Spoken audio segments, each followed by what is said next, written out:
Picture this. One of the best teams on the planet. Spain versus Cabo Verde, often called Cape Verde in English, a tiny island nation of about 500,000 people, playing in their very first World Cup. Spain attacks and attacks and attacks. They take 27 shots. 27. And at the final whistle, the score is 0-0. Cabo Verde didn't just survive. They earned a point against a giant. So how does that happen? How does a team almost nobody picked hold one of the favorites to 0? It's not just luck. And it's not just a fluke. It's a plan. One that any underdog can use. Today, you're stepping into the coach's room, and I'm going to teach it to you piece by piece. By the end, you'll watch defending the way a coach does. Here's how this works. Think of yourself as the new assistant coach. I'll put everything on the board in front of us. The players, the shape, the movement, and we'll build it up one step at a time. No complicated jargon. When I use a word the commentators throw around, I'll stop and explain it in plain English. The plan we're breaking down is called the low block. It is the single most powerful tool a smaller team has against a stronger one. Once you see it, you'll spot it in every tournament, in every league, for the rest of your life. So let's get to the board. Before we draw a single line, you need one idea, and it's the key to all of soccer. The game is a fight over space. Attackers want space, room to run, room to pass, room to shoot. Defenders want to take that space away. Every tactic you'll ever hear about is really just an argument about space, who gets it, and where. Now, a strong team like Spain is brilliant at using space. Give them room between your players, and they'll pass through you all day. Give them room in behind, and their fast attackers will run onto it and score. So, if you're the smaller team, your job becomes simple to say and hard to do. Erase the space. Don't give them room between your lines. Don't give them room behind you. Make the field feel tiny and crowded. If there's no space, even a world-class team has nowhere to play. Hold that thought, because the low block is how you erase space on purpose. Okay, first real lesson on the board. The word block just means where your team chooses to defend, how high up the field, or how far back. There are 3 flavors. A high block. You push your whole team up and try to win the ball near the other team's goal. It's aggressive, it's exciting, and it's risky. Because if they beat your press, there's tons of space behind you. Big confident teams love the high block. Then there's the mid block. Your team sits around the middle of the field and waits there. Balanced, not too risky, not too passive. And finally, the low block. This is the one we care about. In a low block, you drop your whole team deep, close to your own goal, and you defend a small area in front of it. You're basically saying to the other team, fine, you can have the ball out there, but you are not coming in here. High block hunts the ball. Low block protects the goal. Most underdogs against a favorite will choose the low block. Because when the other team is more talented, the smartest move is often to stop giving them room and make them break down a wall. Let's build that wall. Here's the shape. Watch the board. In a low block, your players form tight defensive lines in front of your goal. Sometimes it looks like 2 banks of 4. Sometimes it's 5 at the back, with another line in front. The exact numbers can change. The idea stays the same. Compact, narrow, connected. Now, 3 things make this work, and if you remember nothing else, remember these. Number 1, stay compact. The lines stay close together, top to bottom, so there's no gap between them for an attacker to stand in. Number 2, stay narrow. The players squeeze toward the middle, shoulder to shoulder, so there's no lane to pass through the center, right where it's most dangerous. Number 3, hold the line. The lines move together, left, right, up, back, like they're tied together with rope. If one player steps out to chase the ball, someone slides over to fill his spot.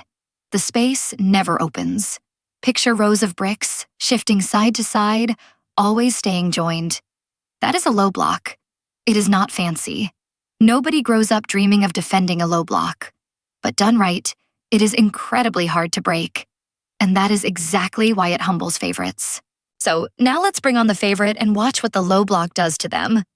Spain gets the ball. They look to pass through the middle, but the middle is packed, tight lines, narrow, very few gaps. So it's hard. They look to play a ball in behind for a runner, but the defenders are already deep, sitting right in front of their own goal, so there's little space behind to run into. So what's left? They pass it sideways, and backwards, and sideways again. They move the ball around the outside of the block, looking for a door that keeps closing. Eventually, they force the issue, and a lot of those shots come under pressure, through traffic or from distance. And that, right there, is the story of 27 shots and 0 goals. Spain created pressure. They created chances. But the low block made everything harder. Shots were rushed, crowded, blocked, saved, or taken without the clean space Spain wanted. The low block didn't stop Spain from shooting. It stopped Spain from turning all that pressure into enough clean, easy chances to score. Now, I promised you the coach's room, not a fairy tale, so let's be honest about the cost, because the low block is a deal with the devil. First, you are giving the other team the ball, on purpose. That means you spend almost the entire game defending, under wave after wave of pressure. It is exhausting, physically and mentally.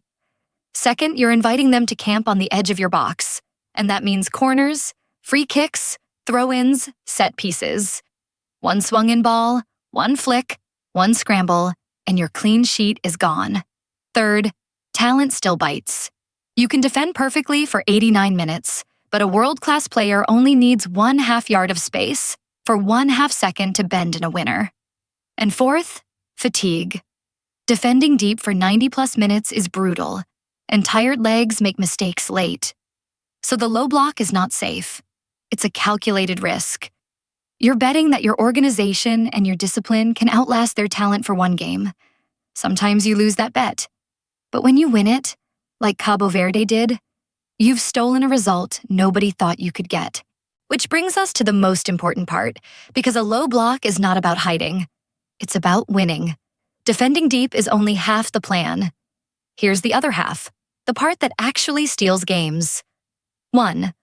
Organization. Everybody knows their job.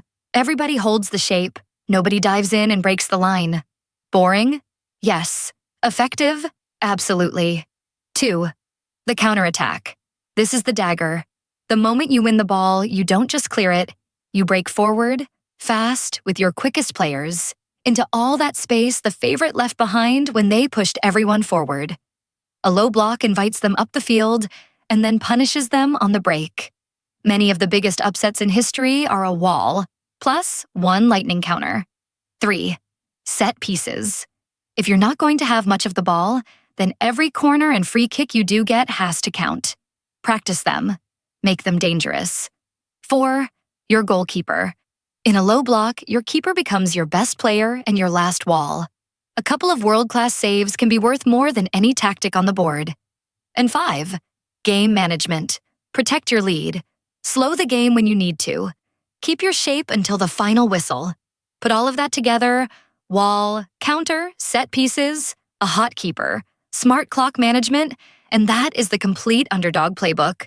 That is how David trips Goliath. Now, the low block has cousins, and a good coach knows when to use each. Sometimes you don't sit all the way back. You use a mid-block, defending a little higher to keep the favorite further from your goal while still staying compact.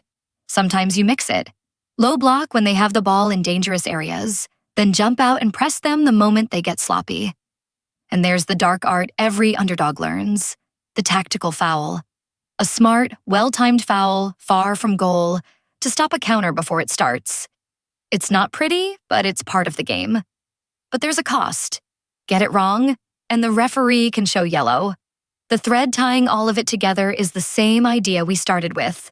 Control space and control the tempo. You decide where the game is played and how fast it's played. When a smaller team takes those two decisions away from a bigger team, the talent gap suddenly shrinks. That's the real lesson. Tactics are how 11 organized players make themselves bigger than they are. Let's make you dangerous on the couch. Next match you watch, here's your homework: 3 things to look for. 1. Find the lines. When the smaller team doesn't have the ball, can you see their deep rows of players sitting in front of their goal? That's your low block.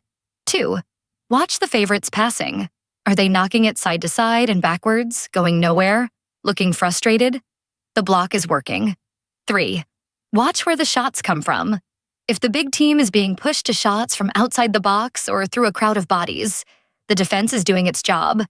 And then look for the moment everything flips. The smaller team wins the ball and sprints the other way. That's the counter. That's the whole plan in one motion. Once you start seeing this, you can't unsee it. You'll be the person on the couch calling the tactics before the commentators do. So let's run the tape on our shock one more time, now that you've got the eyes for it. Cabo Verde, first World Cup ever, up against Spain.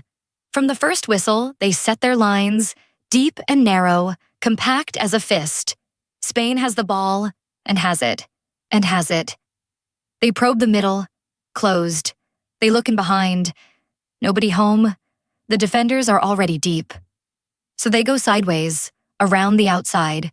27 shots worth of trying. And the block makes the chances harder. Crowded, rushed, blocked, or saved. Cabo Verde hold their shape. They don't panic. They don't dive in. When they win it, they break and breathe. And when the whistle blows, it's 0-0. And a nation of 500,000 has a point against a giant. Now you know that wasn't an accident. That was a wall, discipline, and a plan. The low block, executed for 90 minutes. You just watched organization, goalkeeping, discipline, and a plan neutralize talent for 90 minutes. Let's lock it in. The low block. Drop deep, tight connected lines, erase the space, make the favorite work for every chance. The cost? You give up the ball, and you live with set pieces and tired legs. The reward? You hang with anyone, and you steal the game on the counter. That's not just Cabo Verde. That's the blueprint underdogs have used to shock the world for decades. And you'll see it again and again this tournament. If you want the simple one-page version to keep next to you on match day, the free beginner's guide is in the description. Grab it. It's on me. I've also got quick shorts breaking down each big World Cup moment, so check those out next. You showed up, you learned the board, and you're a sharper fan than you were 15 minutes ago. Coach out.